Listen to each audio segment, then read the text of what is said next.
As Três Ondas da Modernidade. Léo Strauss. Perto do fim da Primeira Guerra Mundial, veio a lume um livro com o ominoso título de O Declínio, ou O Caso do Ocidente. Primeira nota do rodapé, Der Untergang des Abendlands. Não sei ler em alemão, mas esse é o título da obra em 2 volumes, respectivamente escritas em 1918 e 22, do filósofo e historiador alemão Oswald Spengler, nascido em 1880 e morto em 1936. Continuando. Spengler entendia por Ocidente não aquilo que temos o hábito de chamar de civilização ocidental, a civilização que tem início na Grécia, mas uma cultura que surgiu por volta do ano 1000 na Europa setentrional. A sua noção inclui, sobretudo, a moderna cultura ocidental, de modo que o que ele predisse foi o declínio ou o ocaso da modernidade. O seu livro é um poderoso documento sobre a crise da modernidade.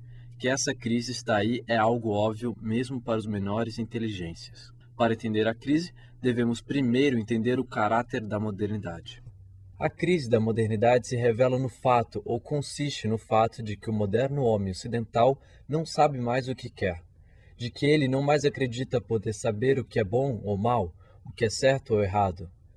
Até há poucas gerações atrás, era geralmente tido como evidente que o homem podia saber o que é certo e errado, o que é a ordem social justa ou boa ou melhor, numa palavra, que a filosofia política é possível e necessária. Em nosso tempo, essa fé perdeu seu poder. De acordo com a visão predominante, a filosofia política é impossível. Ela foi um sonho, quiçá um sonho nobre, mas de todo modo um sonho. Embora se verifique um amplo acordo nesse ponto, as opiniões diferem sobre a razão pela qual a filosofia política estaria baseada num erro fundamental. Segundo a visão mais difundida, todo conhecimento digno desse nome é conhecimento científico. Mas o conhecimento científico não pode validar juízo de valor. Ele está limitado a juízos factuais e, não obstante, a filosofia política pressupõe que juízos de valor podem ser validados racionalmente. Segundo uma visão menos difundida, mas mais sofisticada, a separação predominante entre os fatos e valores não se sustenta. As características de entendimento teórico de alguma forma implicam princípios de avaliação. Mas esses princípios de avaliação, assim como as categorias do entendimento, variam historicamente, mudam de época para época. Logo, é impossível responder à questão sobre o certo e errado, ou sobre a melhor ordem social, de maneira validamente universal, de maneira válida para todas as épocas históricas, como a filosofia política exige. A crise da modernidade é, portanto, primariamente a crise da filosofia política moderna. Isso pode parecer estranho. Por que a crise de uma cultura equivaleria à crise de uma disciplina acadêmica entre tantas outras? Mas a filosofia política não é essencialmente uma disciplina acadêmica. A maioria dos grandes filósofos políticos não foram professores universitários. Acima de tudo, como é geralmente admitido, a cultura moderna é enfaticamente racionalista. Ela acredita no poder da razão. De modo que, se tal cultura perde a fé na capacidade da razão, validar as suas metas mais altas, ela está de certo em estar em crise. Qual é, então, a peculiaridade da modernidade? De acordo com uma noção deveras comum, a modernidade é a fé bíblica secularizada. A fé bíblica ultramundana tornou-se radicalmente mundana. Colocando as coisas de forma mais simples, não esperar pela vida no paraíso, mas constituir o paraíso na terra através de meios puramente humanos. Mas isso é exatamente o que Platão pretende fazer na sua República, operar a cessação de todo o mal na Terra por meios puramente humanos. E é claro que não se pode dizer que Platão tenha secularizado a fé bíblica. Se a intenção é falar de secularização da fé bíblica, é preciso ser bastante mais específico do que isso. Por exemplo, pode-se afirmar que o espírito do capitalismo moderno é de origem puritana? Ou, para dar outro exemplo, Hobbes concebe o homem em termos de uma polaridade fundamental entre orgulho maligno e medo salutar da morte violenta. É aparente que se trata de uma versão secularizada da polaridade bíblica entre o pecado do orgulho e o temor de salutar do Senhor.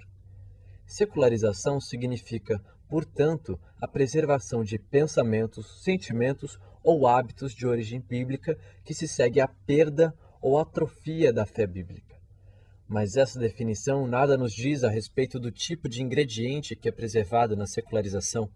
Sobretudo, ela não nos diz o que é secularização, a não ser negativamente, a perda ou atrofia da fé bíblica. No entanto, o homem moderno guiou-se originalmente por um projeto positivo. Talvez esse projeto positivo não pudesse ter sido concebido sem a ajuda de ingredientes remanescentes da fé bíblica. Mas, se esse é de fato o caso, é algo que não pode ser decidido antes que se tenha entendido o próprio projeto em si. Mas é possível falar num projeto único? Nada é mais característico da modernidade que a imensa variedade e a frequência da mudança radical em seu interior. A variedade é tão grande que é inclusive possível duvidar de que se possa falar em modernidade como algo único. A mera cronologia não estabelece uma unidade significativa. Pode haver pensadores nos tempos modernos que não pensam de maneira moderna. Como, então, podemos escapar à arbitrariedade ou ao subjetivismo? Por modernidade, entendemos uma modificação radical da filosofia política pré-moderna. Uma modificação que aparece primeiro como uma rejeição da filosofia política pré-moderna. Se a filosofia política pré-moderna possui uma unidade fundamental, uma fisionomia própria, a filosofia política moderna, sua oponente, terá a mesma distinção, pelo menos por reflexo. Seremos levados a ver que este é, com efeito, o caso depois que tenhamos fixado o início da modernidade por meio de um critério não arbitrário. Se a modernidade emergiu por um rompimento com o pensamento pré-moderno, as grandes mentes que realizaram esse rompimento deviam ter consciência do que estavam fazendo. Qual foi, então, o primeiro filósofo político a rejeitar explicitamente toda a filosofia política anterior como fundamentalmente insuficiente e mesmo má? Não há qualquer dificuldade em responder essa pergunta. O homem em questão foi Hobbes. Não obstante, um estudo mais detido mostra que o rompimento radical de Hobbes com a tradição da filosofia política apenas continua, mesmo que de maneira bastante original, o que foi feito primeiro por Maquiavel. De fato, Maquiavel questionou não menos radicalmente do que Hobbes o valor da filosofia política tradicional. De fato, ele sustentou, não menos claramente do que Hobbes, que a verdadeira filosofia política começava com ele, embora tenha asseverado a sua pretensão numa linguagem bastante mais discreta em comparação com o que Hobbes iria fazer. Duas posições de Maquiavel indicam a sua intenção com a maior clareza possível. A primeira diz o seguinte: Maquiavel se encontra em profundo desacordo com a visão disseminada a respeito de como um príncipe deve se conduzir em relação aos seus súditos e amigos. A razão dessa discordância é que ele está preocupado com a verdade factual, prática, e não com devaneios. Muitos imaginaram repúblicas e principados que jamais existiram, porque olharam para como o homem deve viver em vez de como ele de fato vive. Maquiavel opõe ao idealismo da filosofia política tradicional, uma abordagem realista das coisas políticas. Mas essa é apenas a metade da verdade. Ou, em outras palavras, seu realismo é de tipo peculiar, segundo a nota do rodapé, O Príncipe, capítulo 15. A outra metade é afirmada por Maquiavel nos seguintes termos: a fortuna é uma mulher que pode ser controlada pelo uso da força. Terceira nota do rodapé, capítulo 15. Para entender o significado dessas posições, é preciso lembrar-se do fato de que a filosofia política clássica era uma busca da ordem política melhor, ou do melhor regime enquanto o regime mais conducente à prática da virtude, ou de como o homem deve viver, e que, de acordo com a filosofia política clássica, o estabelecimento do melhor regime depende necessariamente da enganosa e incontrolável fortuna ou acaso. Na República de Platão, por exemplo, o estabelecimento do melhor regime depende da coincidência, da convergência improvável entre filosofia e poder político. Aristóteles, com o seu assim chamado realismo, concorda com Platão nesses dois aspectos mais importantes. O melhor regime é a ordem mais conducente à prática da virtude e a atualização do melhor regime depende do acaso. Pois, de acordo com Aristóteles, o melhor regime não pode ser estabelecido se a matéria apropriada não estiver disponível. Quer dizer, se a natureza do território e do povo disponíveis não for apta ao melhor regime. O fato dessa matéria estar ou não disponível em nada depende de arte do fundador, mas do acaso. Maquiavel parece concordar com Aristóteles ao dizer que não se pode estabelecer a ordem política desejável se a matéria for corrupta, isto é, se o povo for corrupto. Mas aquilo que para Aristóteles era uma impossibilidade e para Maquiavel apenas uma dificuldade muito grande, a dificuldade pode ser vencida por um homem extraordinário que usa meios extraordinários para transformar uma matéria corrupta em boa matéria.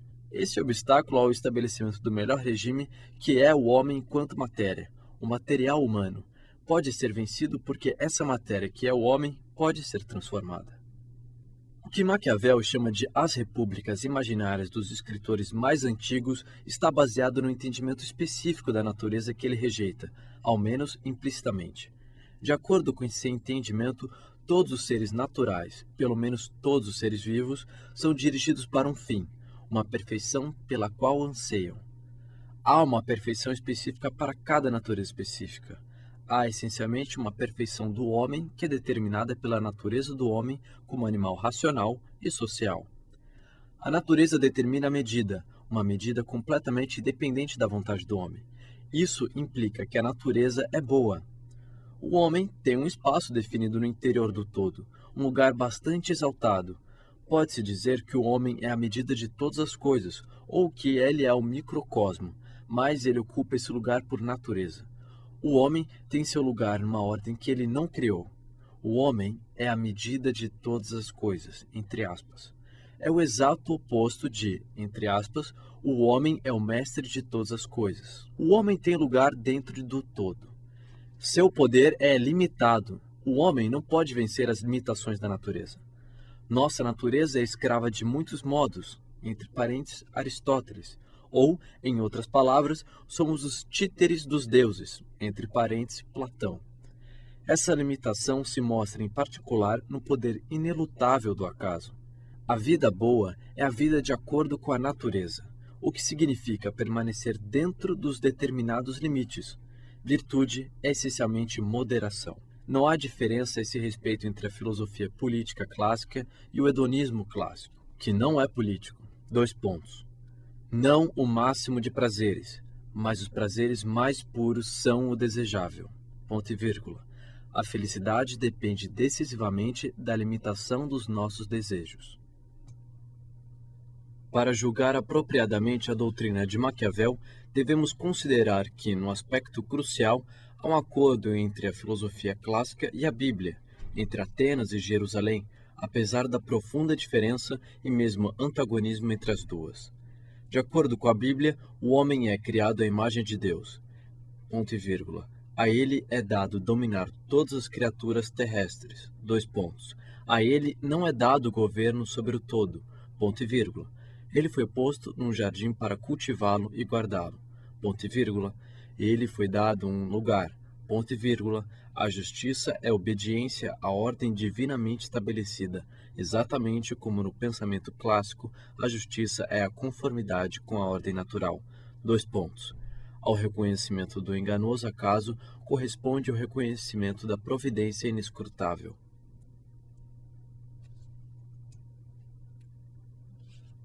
Maquiavel rejeita toda a tradição filosófica e teológica.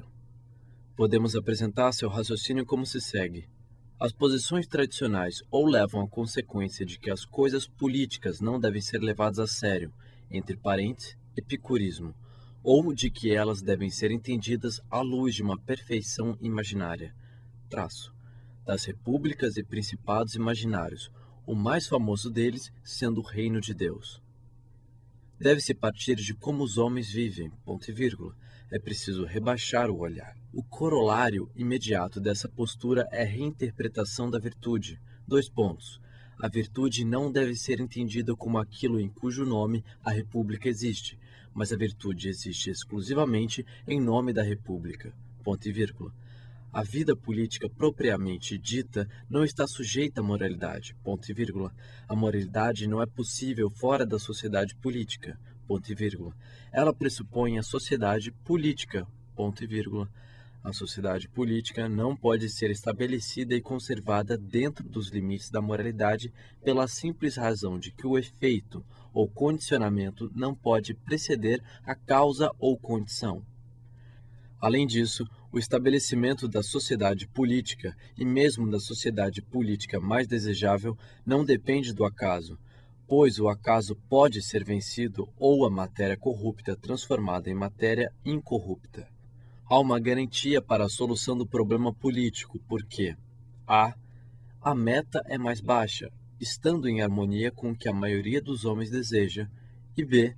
O acaso pode ser conquistado. O problema político se transforma num problema técnico. Como diz Hobbes, quando as repúblicas vêm a ser dissolvidas pela desordem intestina, a culpa não é dos homens enquanto matéria, mas enquanto produtores delas. Quarta nota do rodapé, Leviatã, segundo capítulo. A matéria não é corrupta ou viciosa, ponto e vírgula. Não há mal no homem que não possa ser controlado, ponto e vírgula. O que se requer não é a graça divina, a moralidade ou a formação do caráter, mas instituições que tenham dentes. Ou, citando Kant, o estabelecimento da ordem social justa não requer, como se tem o hábito de dizer, uma nação de anjos. Aspas. Duro como posso parecer. O problema do estabelecimento do Estado e do Estado justo é solúvel mesmo para uma nação de demônios, contando que eles tenham bom senso. Aspas. Isto é, contando que o seu egoísmo seja esclarecido. Ponto e vírgula. O problema político fundamental é simplesmente o de, aspas, uma boa organização do Estado da qual o homem é, com efeito, capaz, fecha aspas. Para fazer justiça, a mudança operada por Maquiavel deve-se considerar duas grandes mudanças ocorridas depois do seu tempo, que, no entanto, estavam em harmonia com seu espírito. A primeira é a revolução da ciência natural, ou seja, a emergência da moderna ciência natural. A rejeição das causas finais e, com elas, também do conceito de acaso, destruiu a base teórica da filosofia política clássica. A nova ciência natural diferencia-se de todas as variadas formas da ciência antiga, não apenas por causa do seu novo entendimento da natureza, mas também especialmente por conta do seu novo entendimento da ciência. O conhecimento não é mais entendido como fundamentalmente receptivo, ponto e vírgula. A iniciativa de entender é do homem, não da ordem cósmica, ponto e vírgula. A buscar conhecimento, o homem traz a natureza perante o tribunal da sua razão, ponto e vírgula. Ele põe a natureza em questão, citação de Bacon, ponto e vírgula. O saber é uma espécie de fazer, ponto e vírgula. O entendimento humano prescreve suas leis à natureza, ponto e vírgula. O poder do homem é infinitamente maior do que antes se acreditava, ponto e vírgula. Não somente o homem é capaz de transformar a matéria humana corrupta em matéria humana incorrupta ou vencer o acaso, mas também toda a verdade e sentido tem sua própria origem nele. Ponto e vírgula. A verdade e o sentido não são inerentes a uma ordem cósmica que existe independentemente da atividade do homem. Da mesma forma, a poesia passa a não ser mais entendida como a imitação ou reprodução inspirada, mas como criatividade. O propósito da ciência é reinterpretado. Propter potentia, sexta nota do rodapé. Scientia propter potentia, saber ou ciência para o poder ou em nome do poder. Um saber que tem o poder, entre linhas, e não um saber por si mesmo, como fim. Voltada ao início da condição do homem, sétima nota do rodapé, The Relief of Man's State, expressão baconiana usada para indicar o reino da ciência e sua finalidade. A conquista da natureza implica que a natureza é o inimigo, um caos que se deve ser reduzido à ordem. Tudo o que é bom se deve ao trabalho do homem, não é um dom da natureza. A natureza fornece apenas materiais quase sem valor.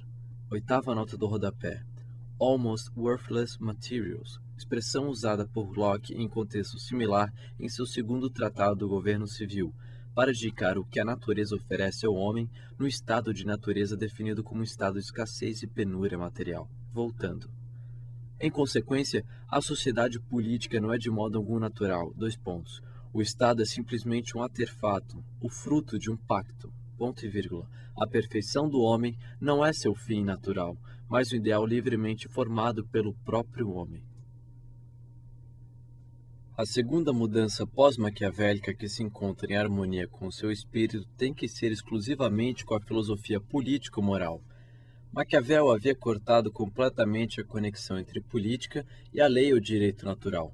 Vale dizer a conexão da política com a justiça entendida como algo independente do arbítrio humano.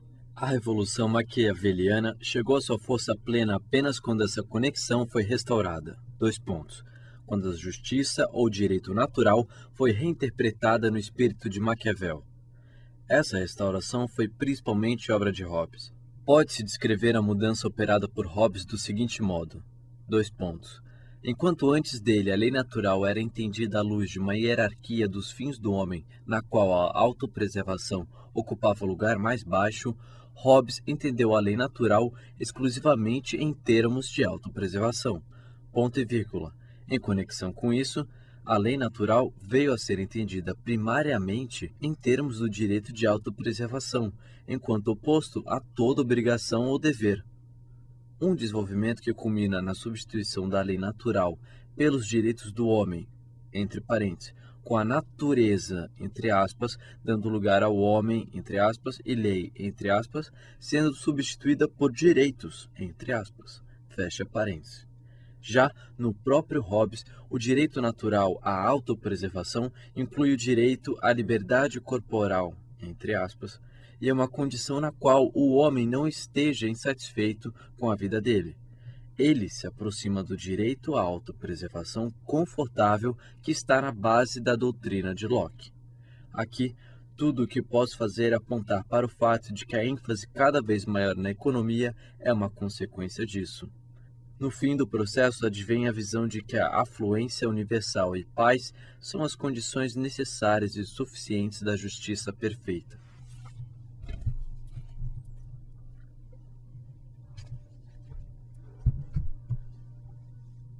A segunda onda da modernidade tem início com Rousseau.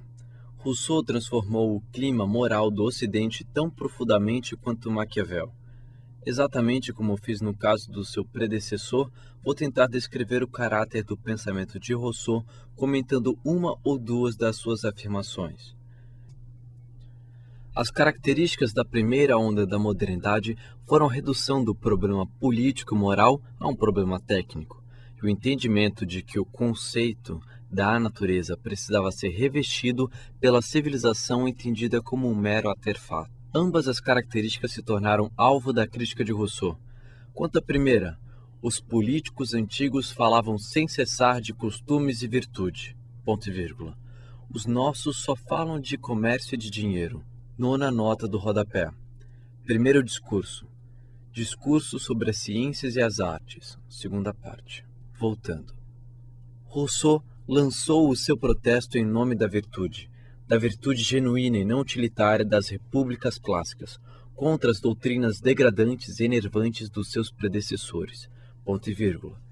Ele se opôs tanto ao espírito sufocante da monarquia absoluta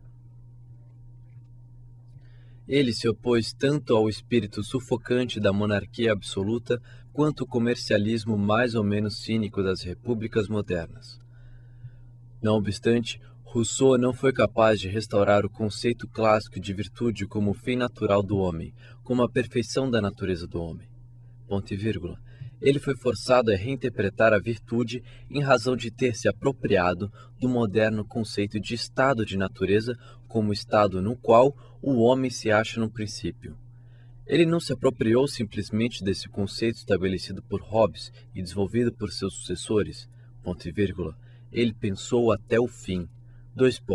Entre aspas, os filósofos que examinaram os fundamentos da sociedade sentiram todas as necessidades de remontar ao estado de natureza, mas nenhum deles chegou até lá. Fecha aspas, 10ª nota do rodapé, segundo discurso, introdução.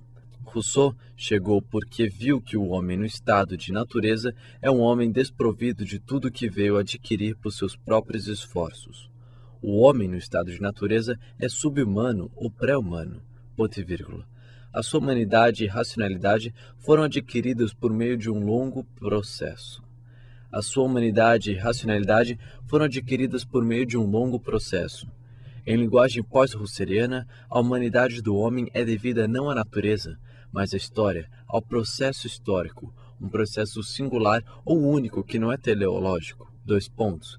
O fim do processo ou o ápice não foi previsto, e não era previsível, mas tornou-se visível apenas com a aproximação da possibilidade de tornar plenamente atual a racionalidade e a humanidade do homem. O conceito de história, isto é, do processo histórico como um processo único no qual o homem se torna humano sem pretendê-lo, é uma consequência da radicalização russeniana do conceito hobbesiano do estado de natureza. Contudo, como podemos saber que um determinado estágio do desenvolvimento do homem é o seu ápice? Ou, mais geralmente, como podemos distinguir o bem do mal se o homem é por natureza sub-humano? Se o estado de natureza é sub-humano? Cabe-nos repetir, dois pontos.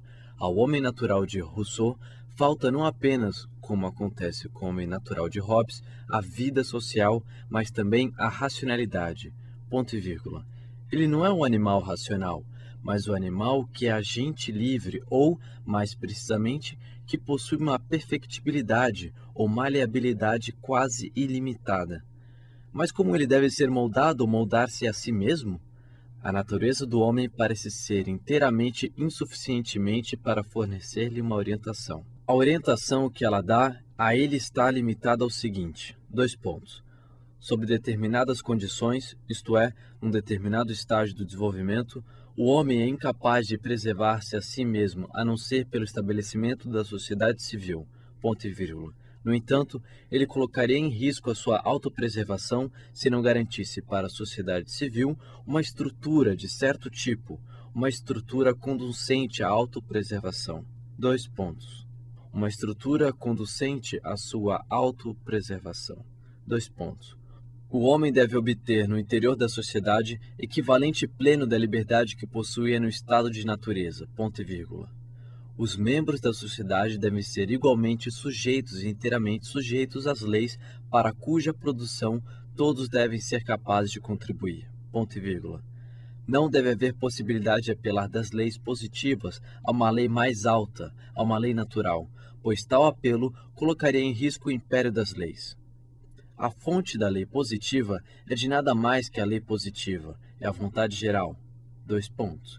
Uma vontade inerente ou imanente à sociedade adequadamente constituída toma o lugar da lei natural transcendente. A modernidade partiu da insatisfação com o abismo entre o ser e o dever ser, o atual e o ideal. Ponto e vírgula. A solução sugerida na primeira onda foi aproximar o dever ser do ser rebaixando o dever ser.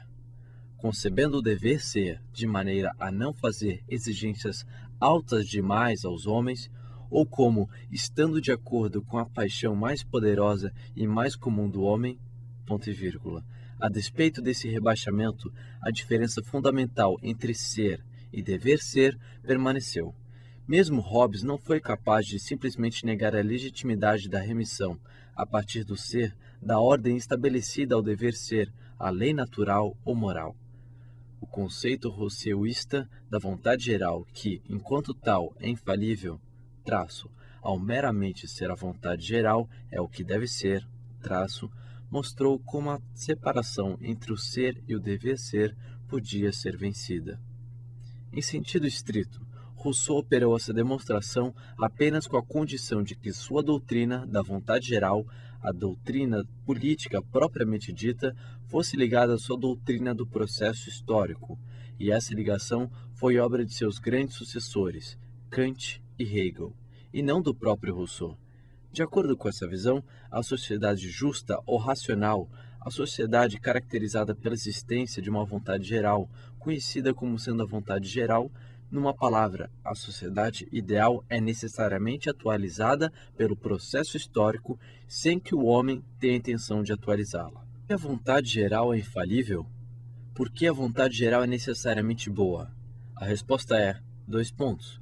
Ela é boa porque é racional, e ela é racional porque é geral. Ponto e vírgula.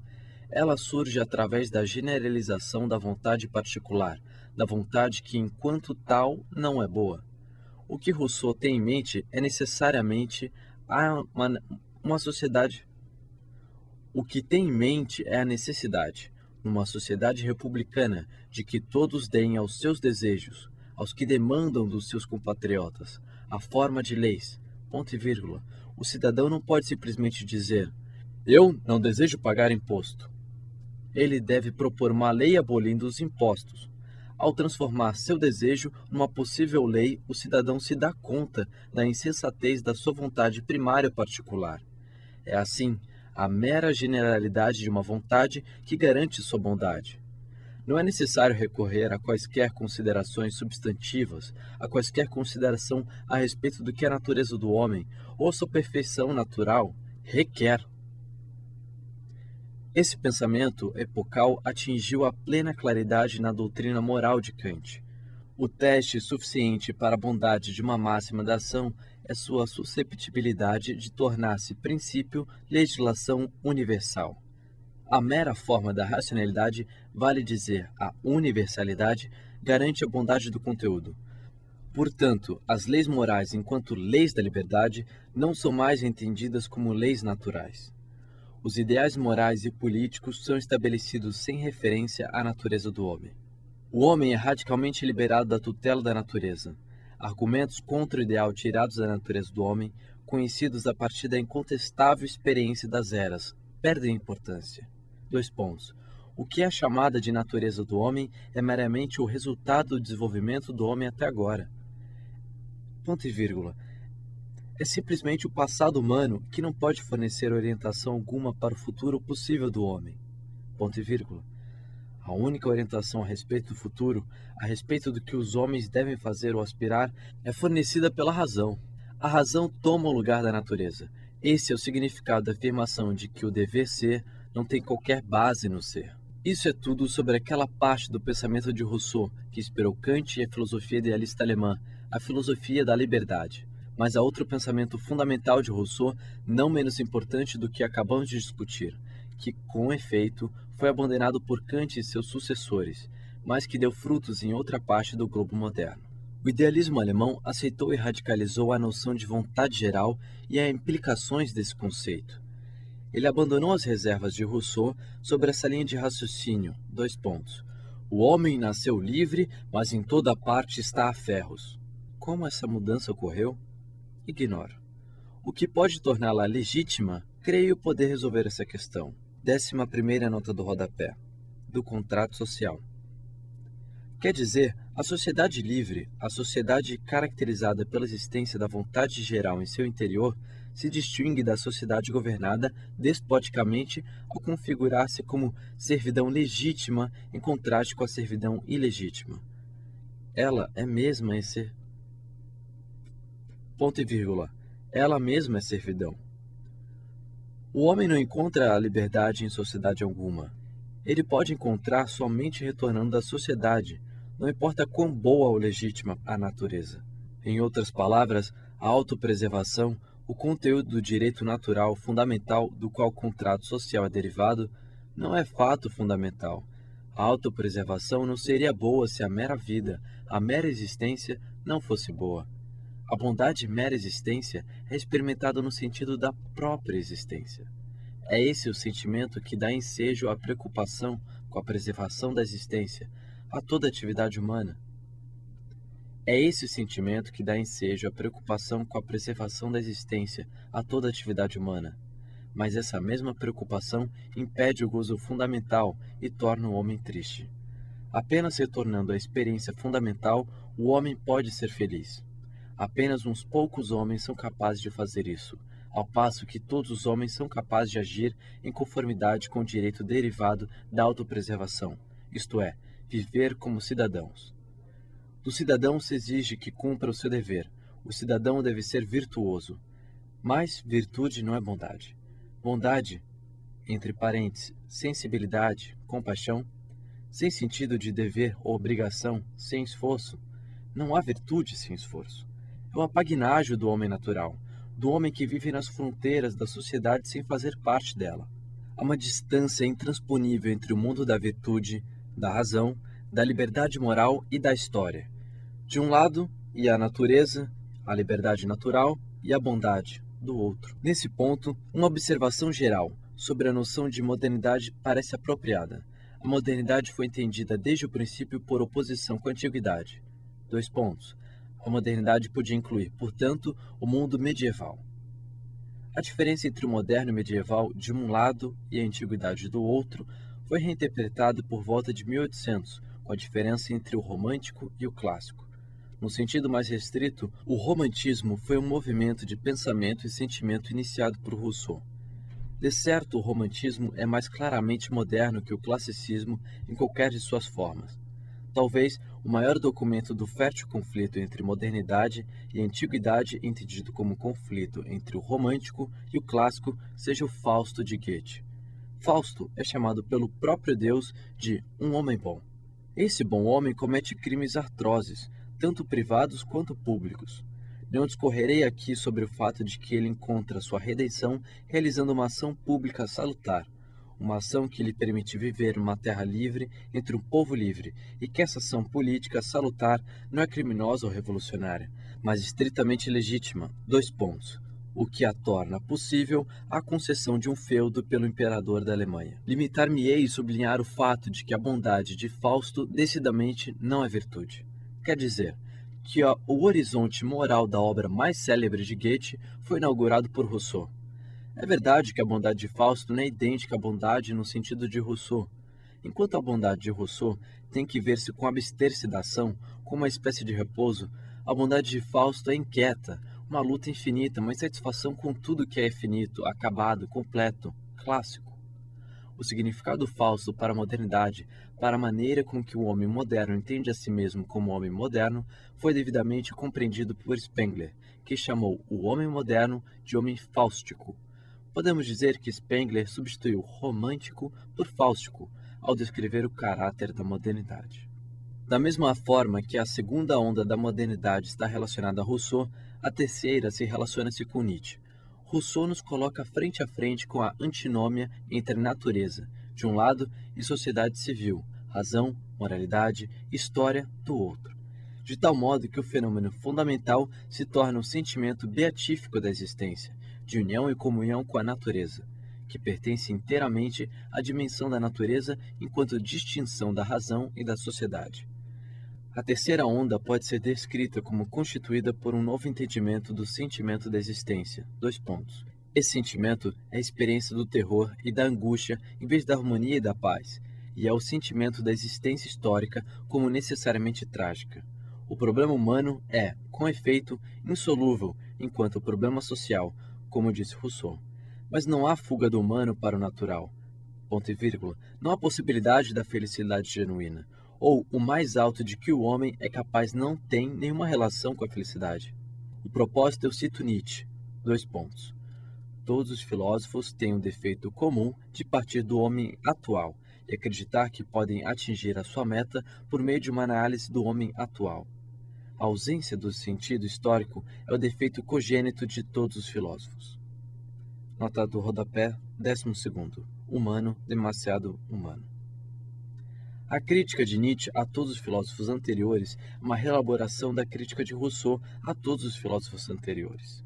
Mas o que faz bastante sentido em Rousseau é bastante estranho em Nietzsche, pois entre Rousseau e Nietzsche deu-se a descoberta da história. O século que vai de Rousseau a Nietzsche é o século no sentido histórico. Nietzsche sugere que, até ele, a essência da história havia sido mal compreendida. O mais poderoso filósofo da história foi Hegel. Para Hegel, o processo histórico era um processo racional e razoável, um processo que culminava no Estado racional, o Estado pós-revolucionário. O cristianismo e a religião culminavam no Estado. O cristianismo é a religião verdadeira ou absoluta, ponto e vírgula, mas o cristianismo para Hegel consiste na reconciliação da religião cristã com o mundo, com a Seakulon, na sua completa secularização, um processo iniciado com a Reforma, continuado pela Ilustração e finalizado no Estado pós-revolucionário, que é o primeiro Estado baseado no reconhecimento dos direitos do homem. No caso de Hegel, somos, com efeito, compelidos a dizer que a ciência da modernidade é o cristianismo secularizado, porquanto a secularização é a intenção consciente e explícita de Hegel. De acordo com ele, há um ápice e um fim da história, o que lhe possibilita reconciliar a ideia da verdade filosófica com o fato de que todo filósofo é um filho de seu tempo. A filosofia verdadeira é final, pertence ao momento absoluto na história, ao ápice da história. O pensamento pós-hegeliano rejeitou a noção de que pode haver um fim ou ápice da história, entendendo o processo histórico como não acabado ou inacabável. Embora retendo a crença, agora sem fundamento, na racionalidade ou no caráter progressivo do processo histórico, Nietzsche foi o primeiro a encarar a situação. O insight de que os princípios do pensamento e da ação são históricos não pode ser atenuado pela esperança sem fundamento de que a sequência histórica desses princípios tem um sentido intrínseco, uma orientação intrínseca. Todos os ideais são resultados de atos da criação humana, de livres projetos humanos que formam o horizonte dentro do qual as culturas específicas são possíveis. Eles não se ordenam num sistema, e não há possibilidade de chegar a uma síntese genuína deles. Mas, não obstante, todos os ideais conhecidos alegaram ter um fundamento objetivo.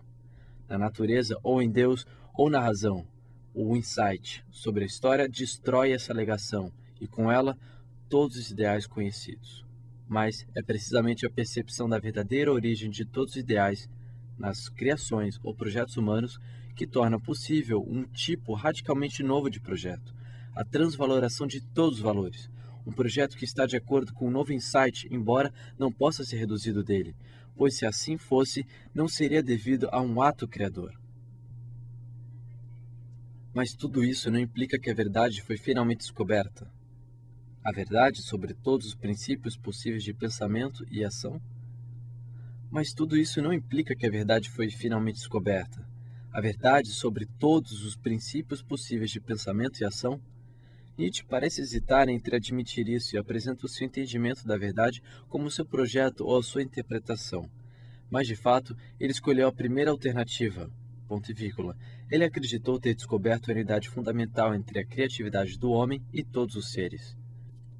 Citação: onde quer que eu tenha achado vida, achei também vontade e poder. Nota do rodapé. 13ª.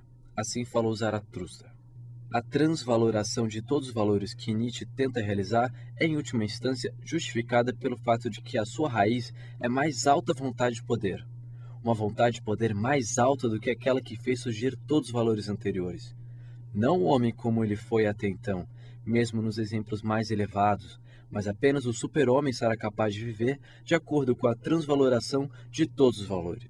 O insight final sobre o ser conduz ao ideal final. Ao contrário de Hegel, Nietzsche não diz que o insight final sucede à atualização do ideal final, mas antes que o insight final abre caminho para a atualização do ideal final. Nesse sentido, a posição de Nietzsche se assemelha à posição de Marx. Mas há esta diferença fundamental entre Nietzsche e Marx. Para Marx, o advento da sociedade sem classes é necessário, ao passo que para Nietzsche, o surgimento do super-homem depende da livre escolha do homem. Apenas uma coisa é certa para Nietzsche a respeito do futuro. O fim chegou para o homem como ele foi até então. Agora, o que virá ou é super-homem ou último homem. O último homem é o homem mais baixo e decadente, o homem rebanho, sem ideais e aspirações, mas bem alimentado, bem agasalhado, bem abrigado e bem medicado pelos médicos ordinários e pelos psiquiatras. É o homem do futuro de Marx, visto de um ponto de vista antimarxista. Ainda assim, a despeito da oposição radical entre Marx e Nietzsche, o estado final ou ápice é caracterizado aos olhos de ambos pelo fato de que ele marca o fim do reino do acaso. Pela primeira vez, o homem será o mestre do seu destino. Há uma dificuldade que é peculiar a Nietzsche. Para ele, toda vida genuína humana, toda alta cultura tem necessariamente um caráter hierárquico e aristocrático. A mais alta cultura do futuro deve estar de acordo com a ordem natural de posições entre os homens, uma ordem que Nietzsche, em princípio, entende em termos platônicos. No entanto, como pode haver essa ordem natural de posições dado, por assim dizer, poder infinito do super-homem? Para Nietzsche, o fato de que quase todos os homens são defeituosos e fragmentários não pode ser devido a um suposto ditame da natureza, mas apenas a uma herança do passado ou da história tal como ela desenvolveu-se até então. Para evitar essa dificuldade, isto é, para evitar o anseio pela igualdade de todos os homens exatamente quando o homem se encontra no ápice do poder, Nietzsche precisa da natureza ou do passado como fonte de autoridade, ou ao menos como algo inescapável. Contudo, uma vez que essa autoridade não é mais para ele um fato inegável, ele deve querê-la, valer dizer, postulá-la.